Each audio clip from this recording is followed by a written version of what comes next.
Bonjour à tous et bienvenue dans ce nouvel épisode de comment faire un RPG 2D sur Unity 3D. Donc aujourd'hui on va faire du coup la suite du système de dialogue. Donc j'ai décidé de faire des vidéos un peu plus courtes que les vidéos de 30 minutes, mais des vidéos du coup plus souvent et plus sur un thème très spécifique. Et du coup aujourd'hui ce qu'on va faire c'est qu'on va faire le dialogue, mais on va juste faire l'enchaînement des boîtes de dialogue ainsi que l'affichage d'un sprite, donc ça veut dire l'apparence du personnage qui va dire qui parle, ainsi qu'un nom et un texte du coup, même si le texte on l'a déjà fait. Et aussi le fait que on peut avoir plusieurs dialogues et qu'on peut configurer bien sûr dans Unity. Euh, du coup, bah, on va commencer tout de suite. Tac.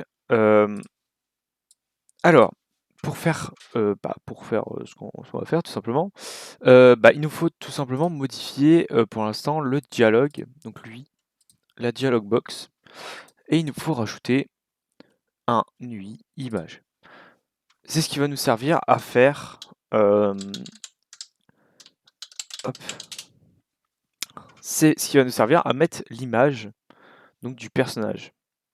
Donc l'image, on va la mettre à droite, on va mettre l'encre à 1 et on va la mettre à moins 20, moins, moins 50, moins 50. Voilà. Et on va lui mettre 50, non, on va lui mettre 100 en largeur et 150 en hauteur. On va voir un peu ce que ça fait. Oui, non, c'est plus 75 vu que c'est 2 de haut.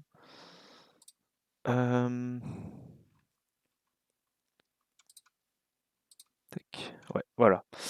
Ok, bon. Ça, du coup, ça sera à quoi ressemblera notre truc. Il faut aussi bouger le content. Donc le content, on va le mettre à... Non, pas ici. Ici, c'est bon. Plus à... Du coup, 15, on peut le mettre à 100. Non, 150. 140. On va le mettre à 140. Voilà, donc ça, c'est tout ce qu'on avait à faire pour lui. Pour le reste. Alors, maintenant, ça va être du script.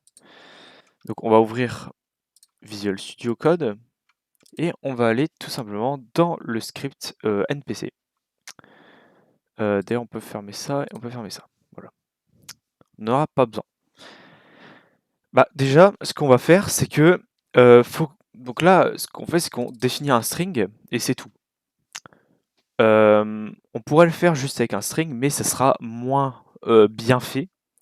Donc, on va créer une classe qui va permettre d'afficher, enfin de configurer vraiment bien, comme on veut, euh, bah, le dialogue en fait.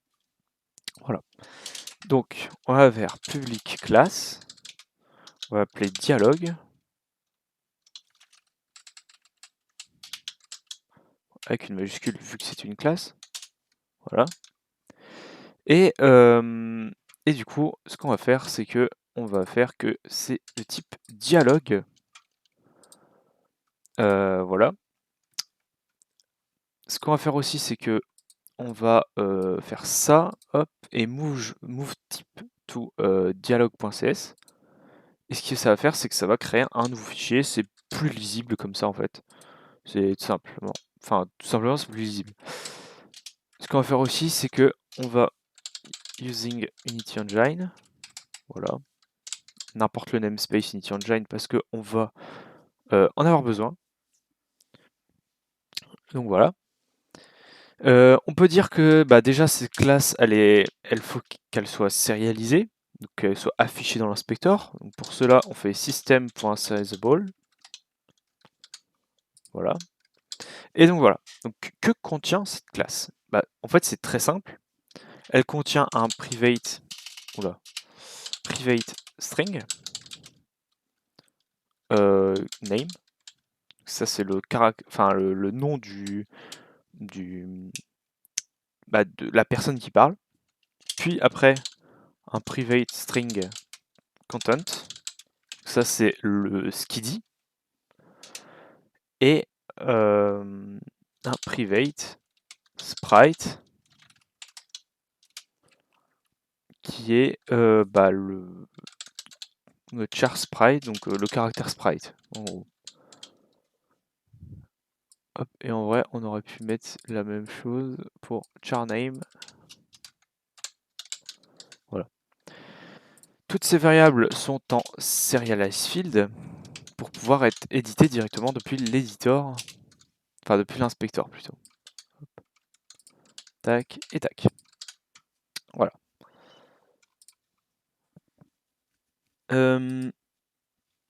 Aussi, là c'est du privé, donc on peut pas récupérer les valeurs. Et nous, ce qu'on veut, c'est qu'on peut pas écrire les valeurs, mais qu'on peut les get tout simplement. Et du coup, ce qu'on va faire, c'est que on va faire des getters, donc public string get char name. Donc ça, c'est une autre forme de getter, char name. Voilà. En gros, c'est quand tu fais ça, quand tu appelles ça, ça te return ça en fait. Et c'est juste un getter en fait. On pourrait aussi l'écrire comme ça, public string. Là, ce serait plus comme ça, get content, comme je l'écris souvent. Et return content.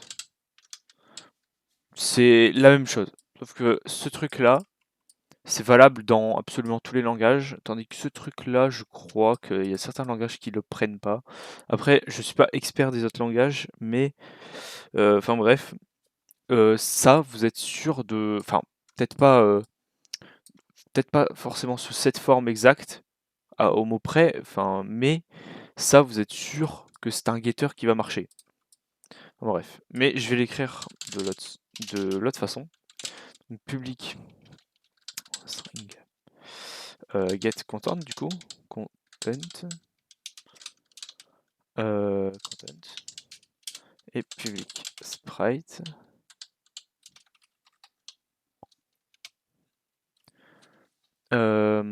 get char sprite et du coup ça return char sprite.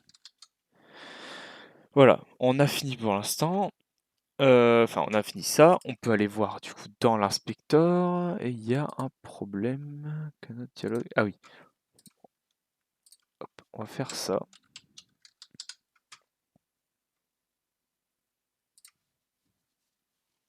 Oula. Ah oui. Bon, on va mettre dialogue.getContents. Voilà. Mais ce que vous allez voir, c'est que. Alors, si on va dans l'inspecteur, hop, on ferme ça. NPC, interaction. Voilà. Vous pouvez voir que quand on ouvre dialogue, bah ça, en fait, c'est une ligne en fait. Et du coup, c'est un peu chiant. Parce que si on écrit un grand truc, ça va tout écrire comme ça. Et c'est très chiant. Donc, ce qu'on peut rajouter dans dialogue, c'est virgule text ARA. Et là, on peut mettre, on va dire, du 5,5. En gros, c'est le minimum de lignes, le maximum de lignes. D'ailleurs, en vrai, je pourrais mettre 1,5.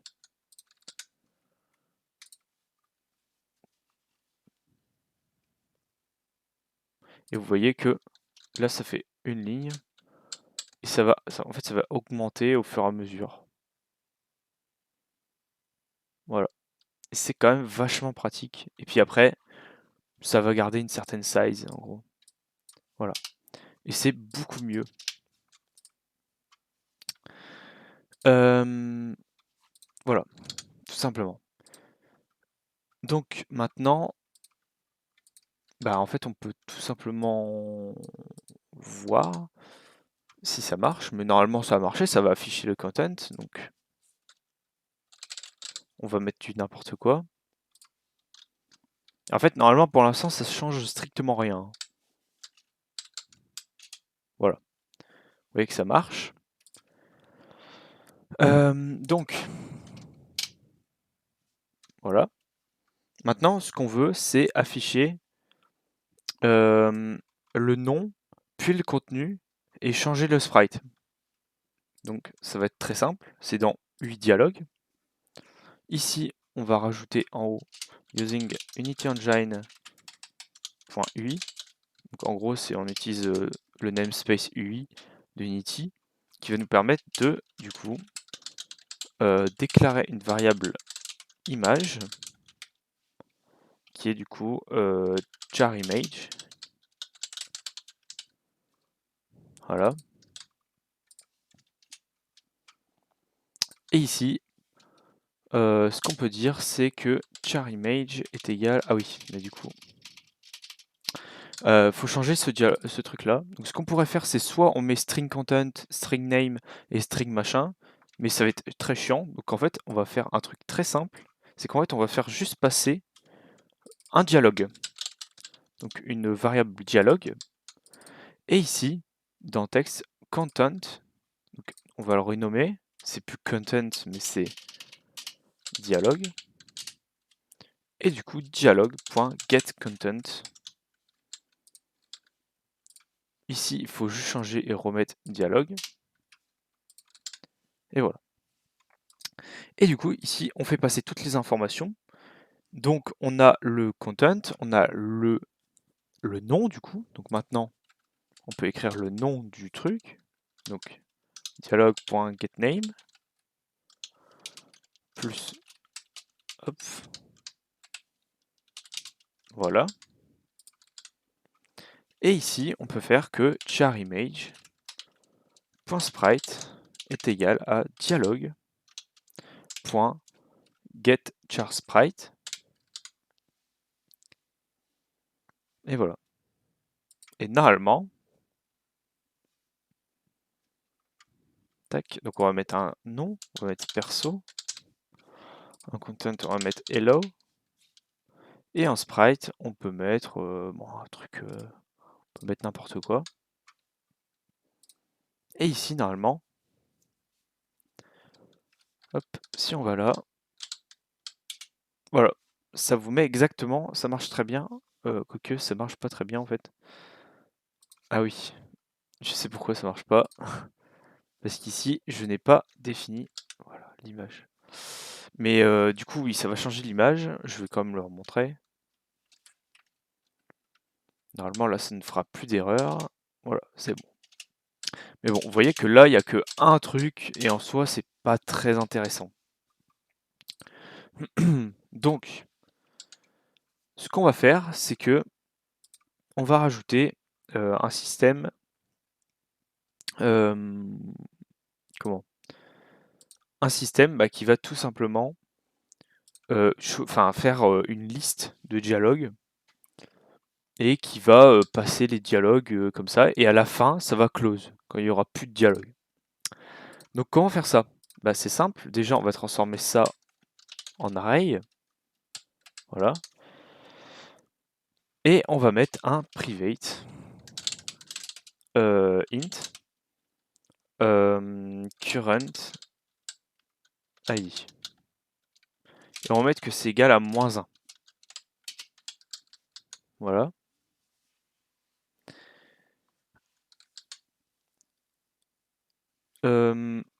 D'ailleurs, ouais, non, c'est bon, on n'aura pas besoin.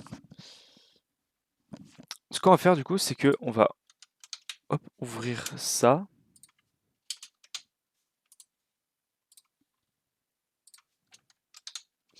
Ouvrir les parenthèses. Les accolades plutôt. Et ici, on va faire dialogue current ID. Mais là, vous allez me dire, donc du coup, si vous avez un peu bien regardé ce que j'ai fait, c'est que là, il va ouvrir le dialogue ID-1. Et pourquoi j'ai mis -1? En fait, tout simplement, ce que je vais faire, c'est que je vais ajouter d'abord ici, donc le current ID, je vais faire plus, du coup ça va faire 0 quand on va l'ouvrir.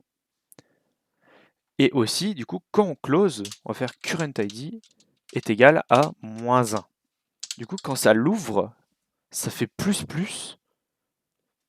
et ça met le 0.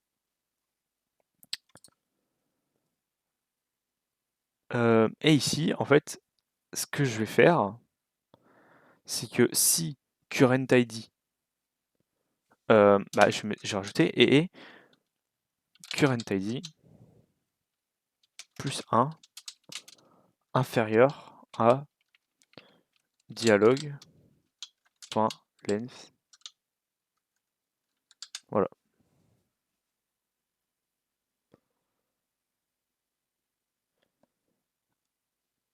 Et bah là, normalement, ça marche, si je ne me trompe.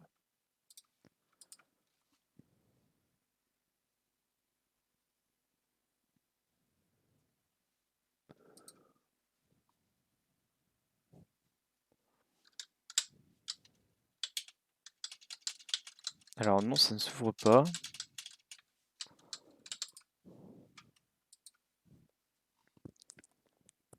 Ah bah oui, parce que ça fait 0. Il faut mettre aussi que dialogue différent égal de nul. Si c'est égal à nul, forcément, ça ne fera jamais rien. Tac, et là, du coup, il faut définir. Tac, ici dans interaction, voilà. Dialogue, on va mettre 2 boîtes de dialogue. On va mettre perso, on va mettre blablabla, bla bla bla. Voilà. Ici, on met le caractère 0. Ici, on met arbre. Et là, on va mettre voilà, 3 petits points. Et ici, on va mettre l'arbre. Enfin, puis on fait ça, hop, tac, tac. On peut fermer. Ici, on fait ça.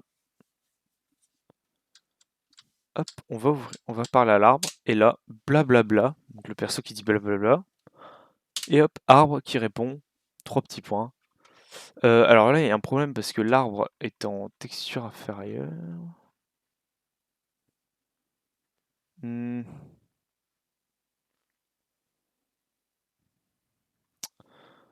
Ouais, bon, ça je réglerai. Enfin, quoique, en fait, je peux peut-être régler là, ça rapidement. Il faudrait que.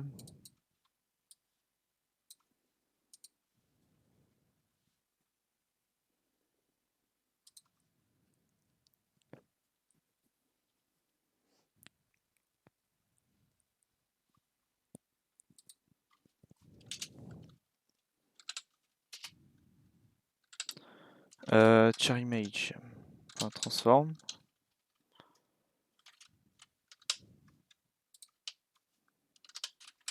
Rect transform. Point transform. Voilà. Point size delta. Point x. Il me semble que je peux modifier, oui. Est égal à.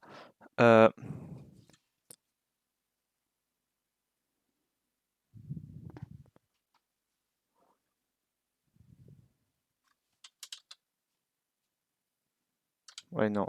Je peux pas. Bon, tant pis, on va faire. Est égal à new vector 3. Vector 2 plutôt.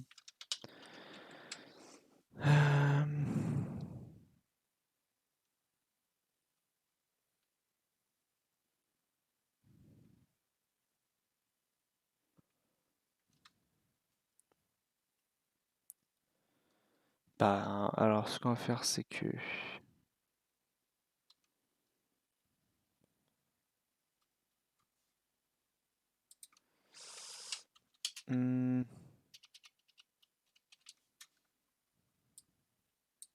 Je vais trouver une solution hors caméra. Je vais le faire rapidement. Parce qu'en fait, le problème, c'est que sinon le tuto il va durer trop longtemps. Donc je vous dis à tout de suite. Voilà, donc j'ai fini de trouver la truc. Bon, j'ai fait une petite pause aussi entre deux, enfin bref.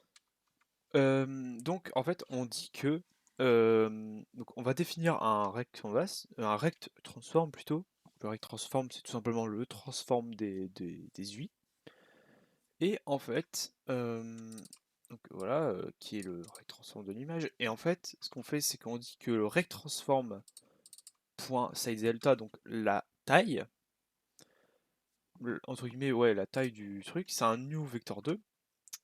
Et donc en Y, on met bah, la size, donc on la change pas. Mais en X, on dit que c'est la size.Y, qu'on ne change pas du coup, fois, donc, et là on dit donc le sprite.bounce.size.x divisé par la size.y. Et donc ça fait que par exemple, si, si la size y et x sont égales, bah, en fait ça va faire un carré. Mais si jamais la size x est plus petite, et ben en fait ça va tout simplement faire un, proportionnellement à la taille, ça va le rescale par exemple. Si c'est du 32 fois 32, bah, ça va faire du 1 sur 1 entre guillemets, ou enfin là ça fera du 150 sur 150. Mais si ça fait du 16 fois 32, et bah ça fera du 75 fois 150. Voilà, donc je vais vous montrer quand même que ça marche. Tac, hop, hop, on a réussi, on demande, voilà, et voilà. Bon, alors il y a un petit décalage, mais ça c'est lié à ça. Mais bon, c'est pas très important. Voilà, donc j'espère que cette vidéo vous aura plu. N'hésitez pas à vous exprimer, que ce soit en pouce bleu, pouce rouge, en commentaire, et je vous dis à la prochaine pour un nouveau tutoriel sur Unity. Allez, à plus.